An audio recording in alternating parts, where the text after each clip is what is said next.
You're listening to the Beyond My Battle podcast.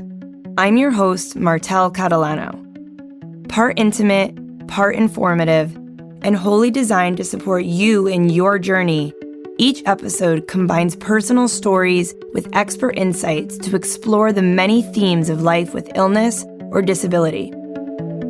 So this is an episode we actually planned on bringing you all sooner, but then given everything with coronavirus, we decided to speak to that and hold off on this. But it's such a great time to share it now because I've been hearing from so many people, both in and out of our community, that the current isolation and situation has brought up a lot of triggers with relationships. We know that love is a tricky subject when living with an illness or disability, not just now, but all the time. We find ourselves up against questions like, am I attractive? Or who would want to deal with this? That turn into limiting beliefs for ourselves very easily, like, I'm so difficult or burdensome that nobody would ever want to be with me. I know myself that the search for self-worth while living with a diagnosis seemingly has many more obstacles, anxieties, and opportunities for sabotage. This isn't just true when looking for love, but while you're in a relationship too. It can also be difficult for the other person in the relationship when their partner is in physical or emotional pain. So we wanted to talk to a few people from all sides of the relationship spectrum to get a well-rounded perspective on what is both a personal and interpersonal experience.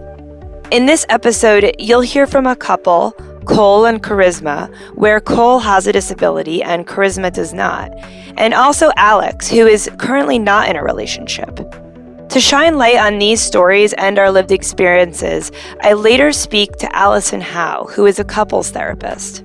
Alice and I talk about why we show up to relationships in the ways we do, the role trauma plays in our relationships, what we should look for if we're currently not in a relationship, and how to manage adversity or issues while in one.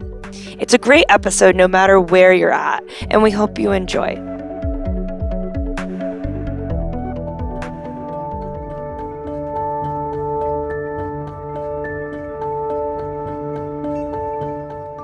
I'm Cole Sidner, 24 years old, and I'm a quadriplegic who, despite my circumstances, strives for positivity. And I'm Charisma Jameson. I am 25 years old, and I have a YouTube channel with Cole where we talk about our life, how we work as an interracial couple and an interabled couple. I am African American and Cole is Caucasian, so we definitely deal with those challenges as well as him being in a wheelchair and me being able-bodied. So we like to show how that works between the two of us.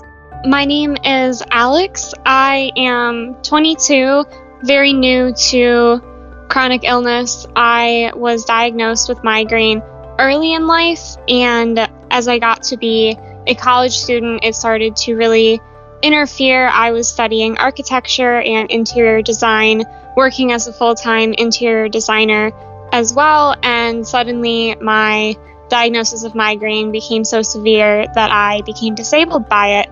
So I moved across the country back home with my parents, ended up on disability for some assistance, and I've just been living with migraine, trying to find solutions to feel better and to really change how I live my life to optimize it with this condition. So that's a bit about me. In August of 2011, I, along with a few of my friends, went to the James River, which runs through the city of Richmond.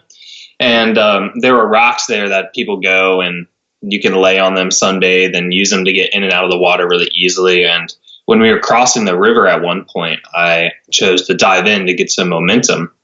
And as soon as I broke the surface of the water, my head hit a rock and instantly rendered me quadriplegic.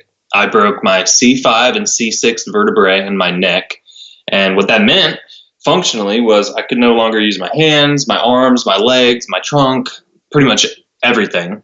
And luckily my friend who hadn't crossed the river yet saw that I was face down and being swept away and jumped in and saved me. We actually just recently found a picture of me jumping off the same exact rocks that Cole jumped off of, and how we just kind of showed how that was normal to do in Richmond. And although it's so normal, it's also so dangerous. Even I had a few scratches and bruises from me jumping in the water.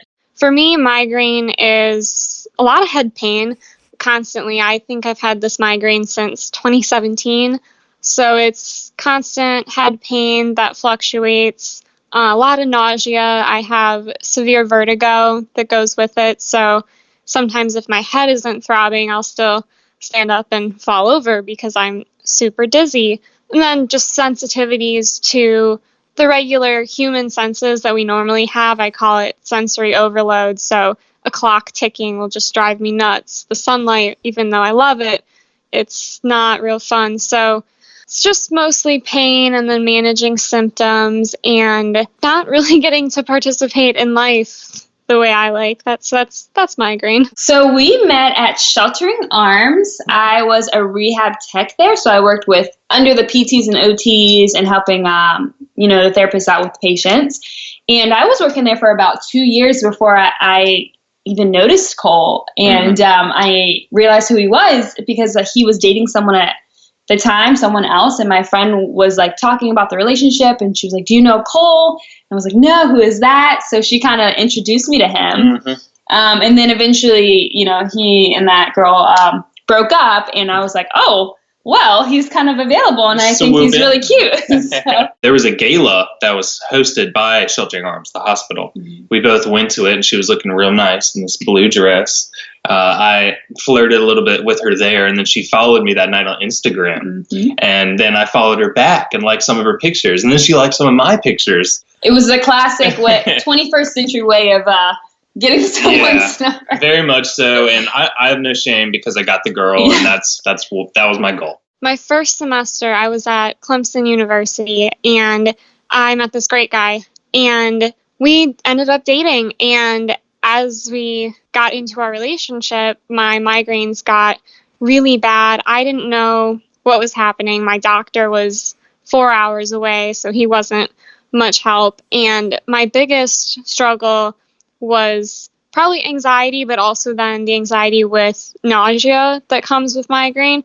So I couldn't eat. I couldn't go to the dining hall with my boyfriend. I couldn't go out to dinner, and we'd be watching a movie, and it was like, oh my God, I'm about to get sick. So I'd run across campus to my dorm to get sick and then come back. And it was this like difficulty communicating what was happening, because one of the hardest things with the chronic illness and with relationships, when you're in a new relationship and you don't personally know what's wrong with you, you can't figure out how to communicate what's going on then to them.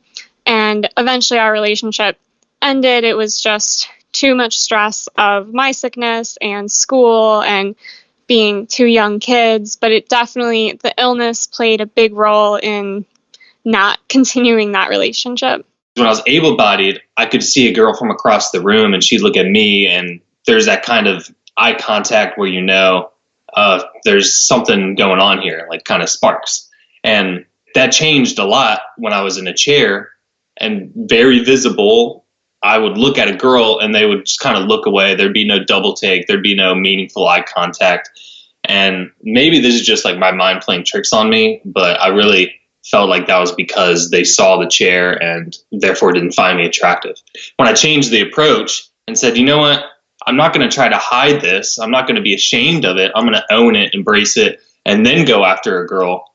Then that's when the doors opened up, and I was actually able to get some dates and then find the woman I was going to marry. I have been more involved with Cole's care. So really, getting him ready in the morning, helping him get ready, helping him get in bed at night, and then just kind of being around during the day. I think I just kind of had to, personally, I had to realize that you have to be more flexible in this situation, and something can happen at any instant, and you have to kind of scrap some plans and deal with the situation, and then move on with your day. So I feel like that's okay. And that is okay. And I feel like I've become more flexible, and our relationship has allowed me to kind of go with the flow more. I still want to be stick to a schedule and be so structured, and it's really kind of difficult to have a very structured, on schedule life in this situation, because things are just you just don't know what to expect some days. Yeah, something can pop up, like I might have an unexpected bowel movement. Like, it's kind of weird to talk about, but that's a reality of my condition. And to handle that, I mean, that could be 2-3 hours out of the day that you didn't expect. And whatever plans you had, they're just going to have to wait. That's just how it's going to have to be. And we try not to let that ruin our day or our week, and just move on with life. It's really frustrating because I know that my chances of having head pain and migraine is it's given because of how severe it is for me. Sometimes you wake up and you're fine for 20 minutes and then it just hits you. Other times it hits you and you wake up because of the pain. So it's really, you can't plan out what you want to do tomorrow. You have to plan things out almost hour to hour with migraine. So it's definitely, there's a lot of anxiety related to it. And personally, I deal with that anxiety by allowing myself to just go with the flow of the day. The people I interact with understand how I move through the day, so I'm not feeling pressured by them. So it's hard though. Yeah, I think once you kind of like let go of your expectations regarding life, I feel like you live a happier life because nothing ever goes as planned. Yeah. And if you're expecting everything to go as you would hope it to go and as you expect it to go, then you're just going to be so disappointed when it doesn't go your way. And so I think letting go of expectations really leads to a happier life. I had expectations, or carried expectations with me for a long time, even coming into the relationship with Charisma, that no woman would want to do any of my care, or that they would be super turned off by the care, because it's very intimate, and some of the things that have to be done are not the most flattering. And because I carried those expectations with me, like, I was just really worried and didn't really want to date, and Charisma blew those out of the water. I mean, totally destroyed those expectations. Like, it went above and beyond. I was ready to take a trip. I was ready to go for more than one night somewhere with him and be able to fly somewhere and have a fun vacation. And I wanted him to be ready and do it on his timeline, but I wanted him to also know that I was ready now. Whenever he wanted to teach me, I was ready. I wasn't, holding back or anything. I think the biggest challenge is meeting new people and having to open myself back up to people. And when you're sick, you kind of become more comfortable with relationships you do have, like friendships, because you're kind of forced into it. Like, I can't go out to a bar. I can't go out to dinner. I can't really go in public places. So it's like, oh, let's hang out at my house, or let's do this. So you automatically have a level of intimacy, but in a relationship, you don't necessarily want that right away. Despite being interracial, interabled, and, the physical things that we may have to deal with, communication can be our biggest challenge and the most important part of our relationship, truly. I would hazard to guess that that's a pretty normal relationship issue for anybody. I think support is very important in our relationship, but any relationship, I'm sure you got to have support, because Charisma supports me in a ton of different ways, physically and emotionally, and I try to do the same for her. And without that support, there'd be a lot of giving and not a lot of receiving. Yeah, I think we both have like qualities that are very important in our relationship. Like, yes, I may do most of the things physically, because Cole may not be able to do everything physically, but he is the emotional support in this relationship. If I'm exhausted, if I'm tired, if I'm stressed out, he's there for me emotionally all the time, and even more there for himself than I am sometimes. And I want to, be better with that emotional support. If all of a sudden you move in with someone in a relationship and they cook something that stinks, I know smells can trigger my pain. So it's this unexpected thing of like, is something that they do going to impact me? And now how do I tell them that they can't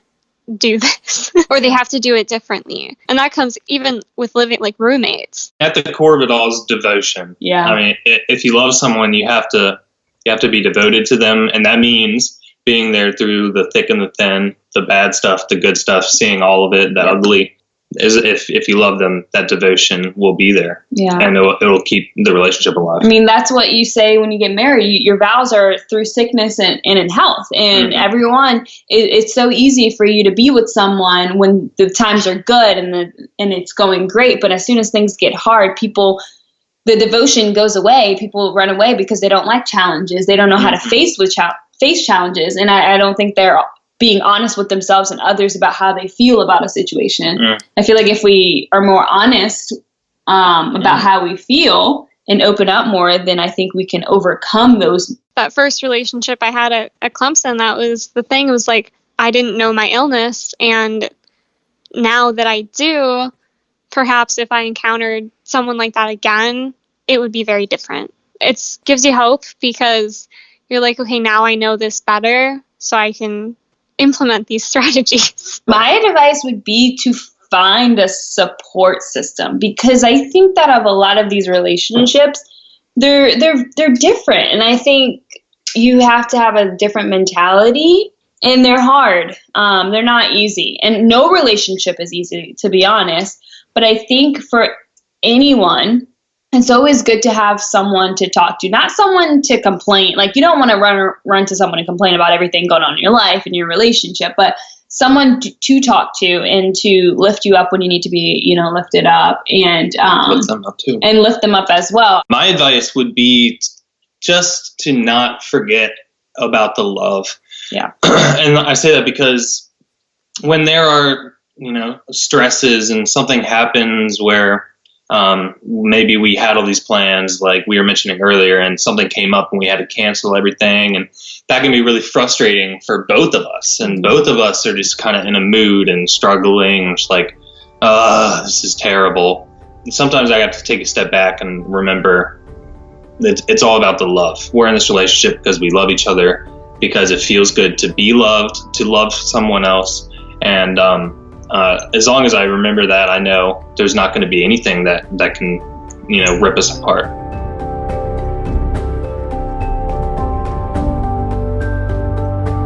Charisma mentioned how critical support has been for her, which is so important and true for so many.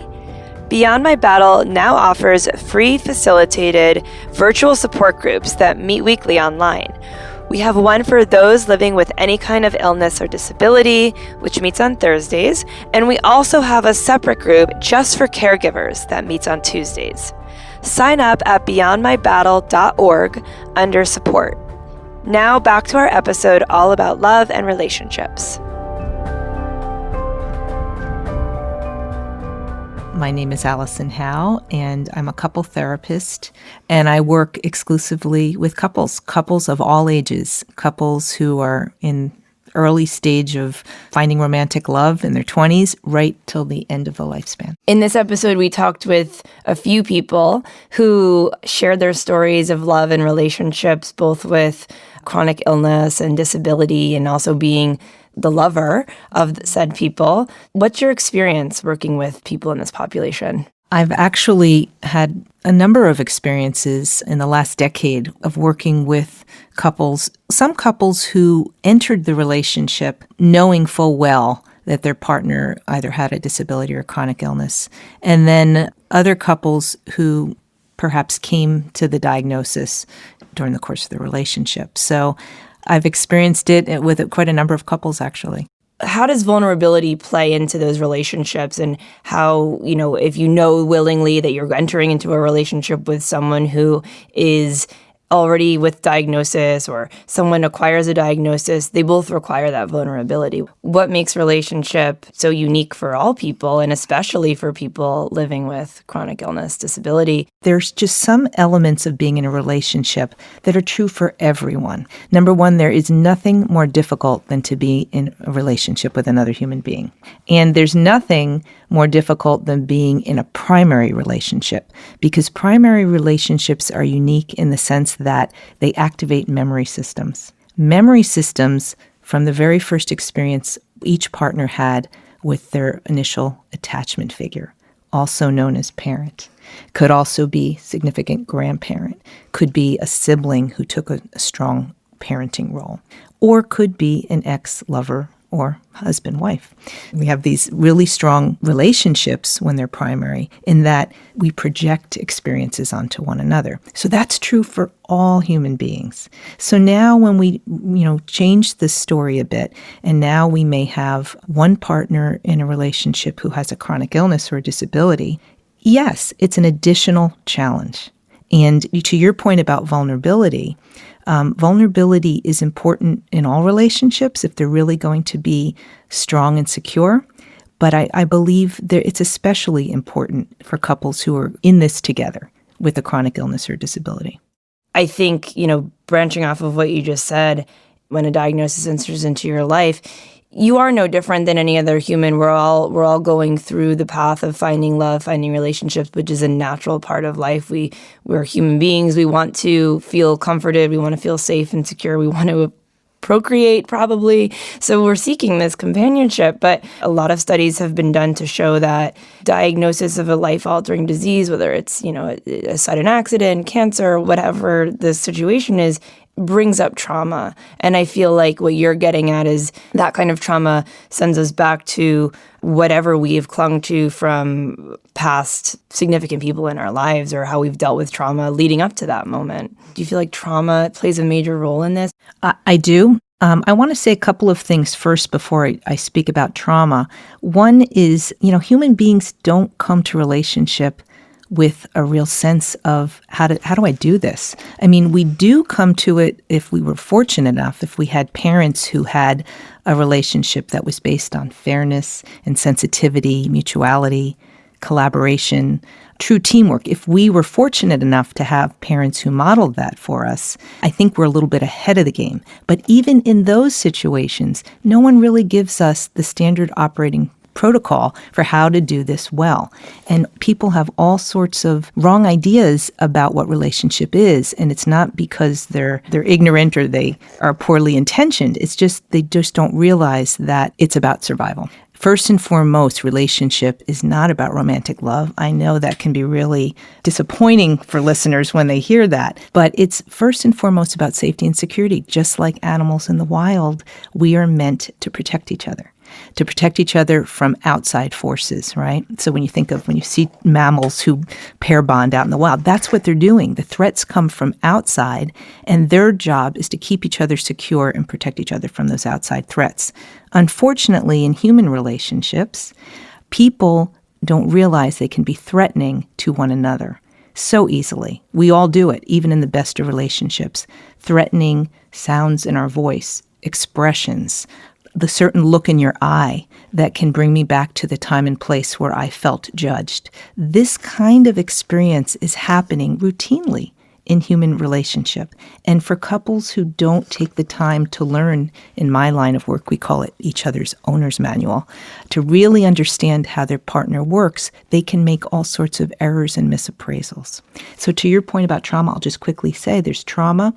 I call it lowercase t trauma, as well as trauma in bold capital letters, right? And everyone fits somewhere on a continuum there. It's not, most human beings have some attachment injury, somewhere between 1 to 3 experiences that they carry with them. It's kind of embedded into their nervous system.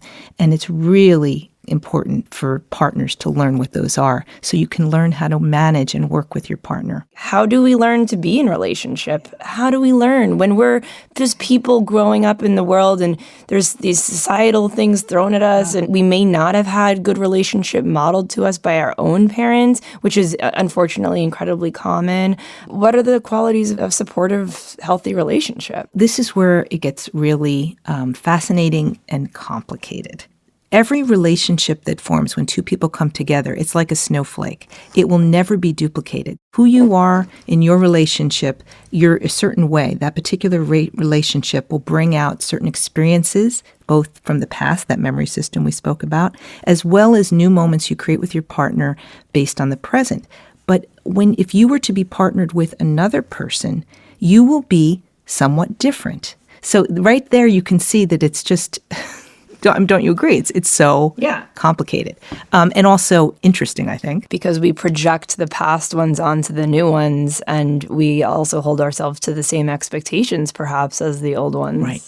So I want to just note, you had the question of where can people learn? One of the things I will, when I'm working with a young couple especially, because people will turn to me and say, Alison, we just can't find couples who are secure around us. So many of the people we know are struggling. Here we are trying to move our relationship forward. We don't know what to do. If you're fortunate enough to have what I call a mentor couple, someone generally a little bit older, but it doesn't have to be, two people who seem to be really clear on what they're doing in life together, having a shared vision or a purpose together. And that's really important. Where is the couple pointing? Many couples haven't taken the time. They don't have the tools. They haven't considered that it's important to know that. And if two couples don't really know what their purpose is together, and that has to be more than just romantic love, that's one of the first places to start. So if you're fortunate enough to know someone or have someone in your friend circle who seems to be really purposeful in their relationship, start there.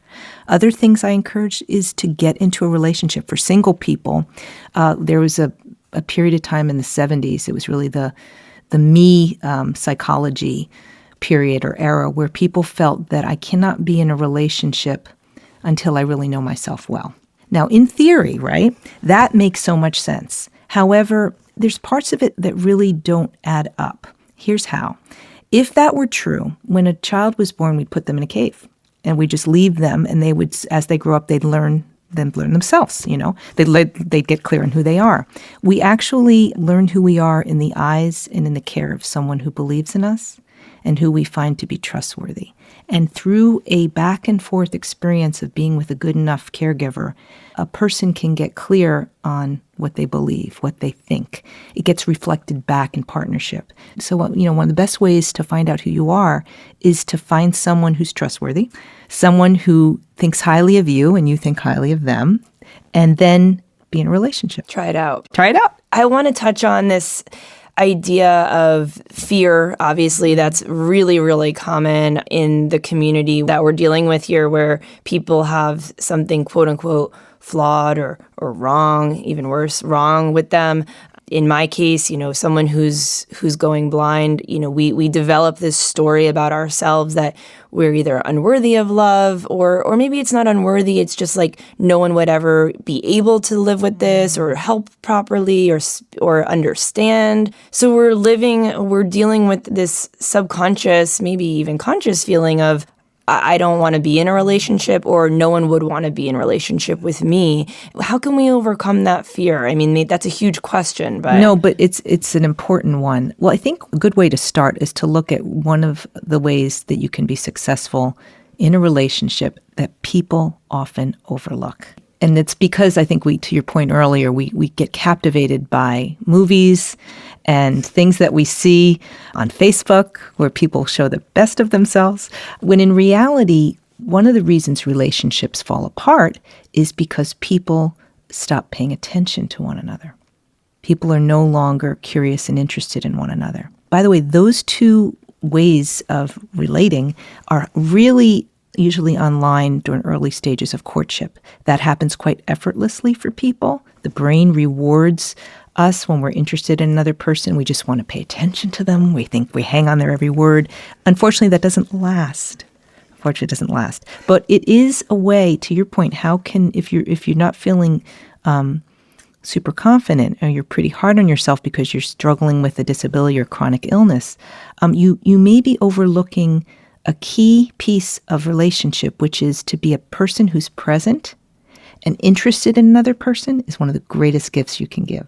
And anyone can do that. And also, we, as human beings, we struggle with that. That's one of the greatest struggles, is to truly remain attentive and curious in partnership for the rest of our lives. One of the things that just came up for me when you were talking about what we lose sight of, expectation. Expectation, I feel, is this killer of relationships, and especially, love relationships, romantic relationships. Having expectation in any part of your life, and especially when, it could be you and your job and just you and alone, you carry expectation for yourself to perform a certain way. But when you bring another person into the expectation, it's it's one of those killers. And I wonder if you can talk about that. So where your question leads me is to think about, well, what are we deciding to do and what are we deciding not to do in this relationship, right? To your point about expectations. And a lot of couples haven't taken the time to really get clear on that. What leads them is just what they want and what they feel they're not getting. That's the compass, and that's a very kind of self-focus, right? But in a relationship, you really have to think about yourself and the other person at the same time, which is why it's so difficult. What I would recommend is really for couples to be clear on the things that they believe they must have as individuals. I think it's a good thing to know what your healthy self-entitlements are. So when someone can say, I'm deserving of being greeted every day when I walk into the house by a friendly face, someone who cares deeply about me, that would be reasonable for most people. And that would be something that we'd be discussing in the relationship therapy. For the other person, it may be, I need a certain amount of touch. I'm looking for a certain amount of companionship during the week. I'm looking for a life partner to share the load with. I'm looking for something highly collaborative. I want us to be a team. These are all important expectations.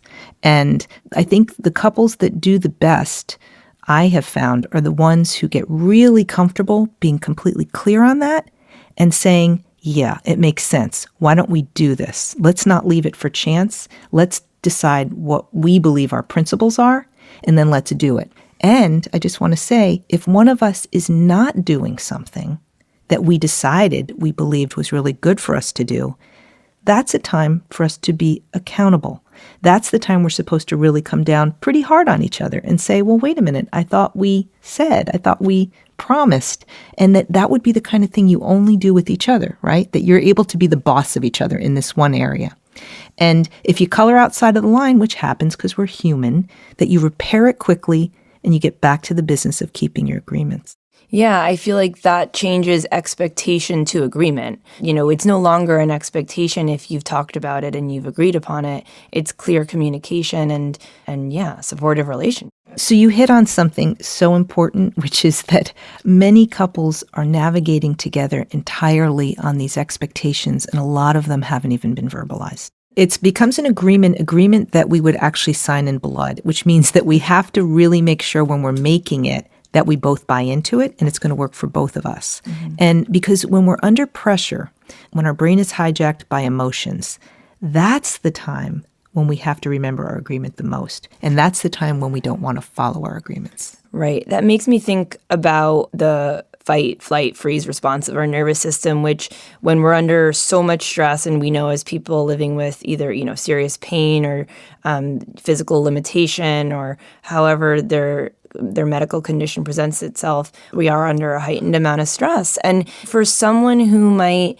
not be the fighter, because I feel like when you fight, you really do communicate, and maybe it's not nicely, but you're communicating. For someone who's a fleer or a freezer, how does the person in the partnership deal with that? Another excellent question, and certainly something that creates problems in relationships routinely. The way that when I work with a couple is from this idea that relationship is predominantly about safety and security. It's about creating what we call a container, an ecosystem, if you will, sometimes referred to as a couple bubble, that we're both really clear on what we're going to do and we're not going to do, tied to those agreements or operating principles, and we hold each other accountable. And there's another part of it, another agreement that I really recommend that couples consider and make their own, which is it's in our best interest to mutually relieve distress when we see it. Think about it in military dyads, and I'm sure you didn't think I was going to go in this direction but here's why.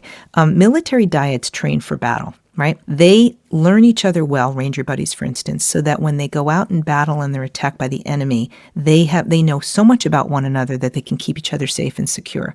When you're in the foxhole, you're not a danger to one another. Yet couples routinely are in the foxhole together, and they're dangerous to each other. When one of them gets afraid, it triggers another response in the other partner, and now they're warring and not loving each other. And that can happen in a minute or less for some couples.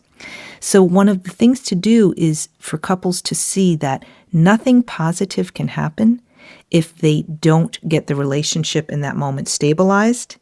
The brain cognitively cannot function when you're under stress. So it's really about helping couples learn that we must deal with what's coming here. I'm here to relieve you, a friendly face, stop talking to the other partner, be grounding. Let's deal with this until we're both secure enough to go another step. Generally, couples try to move forward with narratives when they're under pressure like this, and it only causes them to get into more trouble. They go offline. A lot of times we hear from people that they are in a relationship and it's not supportive. Partnership is a two-way street. And if you're feeling like you're not getting the support, how do you initiate finding out if this is a relationship worth staying in? Mm-hmm. And then maybe moving on to, if it's not worth staying in, how do you remove yourself from a toxic relationship? Number one, being in a relationship is a job for everybody, and it's a role, and we have to always get more clear on what comes with the role. And it's really the work of the couple to figure out what the role entails.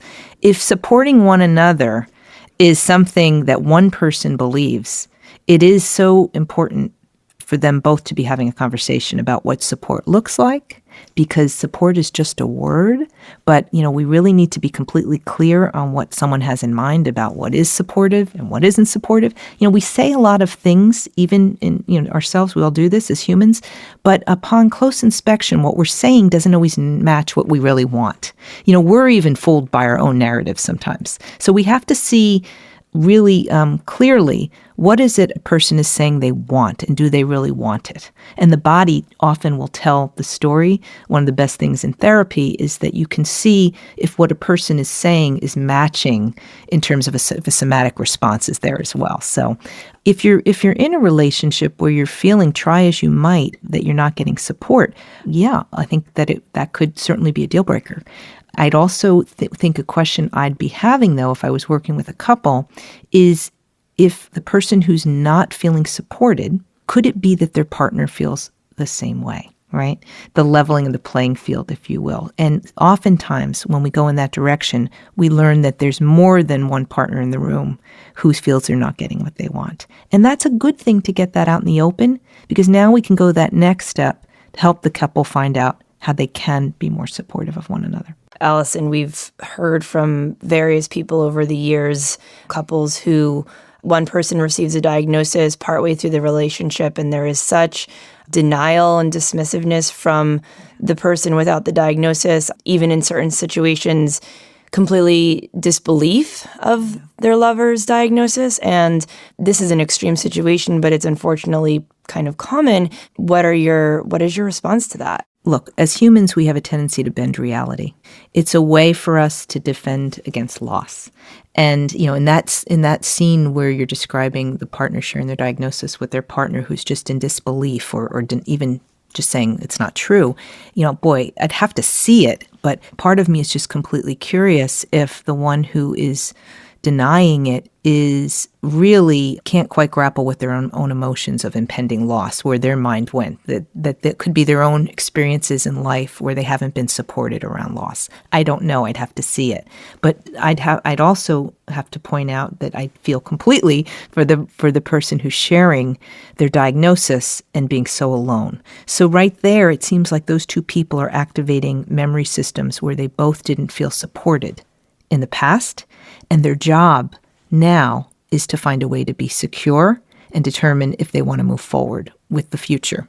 And one of the most important things when you're coping with an illness or a disability is to be living in reality.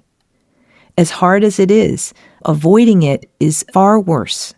The couples who try that, it doesn't often work well. One of the primary tasks in relationship is for both partners to decide how much they can bear together, right? How much weight they can hold, how much load they can carry in reality, in real time. Some couples who get a really strong foundation set up and they really develop those agreements and principles on how they want to work together, what they'll do and what they won't do, what their purpose is, it's remarkable how much load they can bear. For a couple who's grappling with one partner having a chronic illness or disability, that's a load, right? But there are other loads they're still bearing as well. And I feel that the most important thing there would be that it's a load they share. It's never this notion that it's one partner's disability or illness. Once you're in a relationship, and this is contrary to what many people believe about relationships, and a lot of people wouldn't agree with what I'm saying, but when you enter a two-person relationship like this one, and you want it to be secure, whatever problems you have, you own them together. And to do it another way often doesn't work well. Like that's your problem. Go see your therapist, outsource it, go talk to a friend. That doesn't usually make people relax and feel they can be themselves. It's far better to, I believe, structure the relationship from the idea that this is a big deal. We're taking each other on for life. We know there's going to be adverse situations that we're dealing with, for you, for me, for the two of us, but we share them. And then it becomes about what is our capacity to partner with each other and help each other. So many relationship models focus on what people can't do, their deficits, if you will. And it's important to be clear on where people's weaknesses are and then to try to talk about it and figure out how it could become a strength potentially, or what they might. There's some things that some people just can never do in relationship. Some people have a problem, believe it or not, really recognizing signs of emotion on their partner's face. You can imagine that could lead to relationship issues. But once you see that this person's brain was never able to do that, it can make it be far less personal. And then there's some workarounds we can do. But it's about what is your capacity here, even if you're carrying a heavy load, and how can we positively keep moving forward and bring out the best in each other, despite the fact we're dealing with something heavy.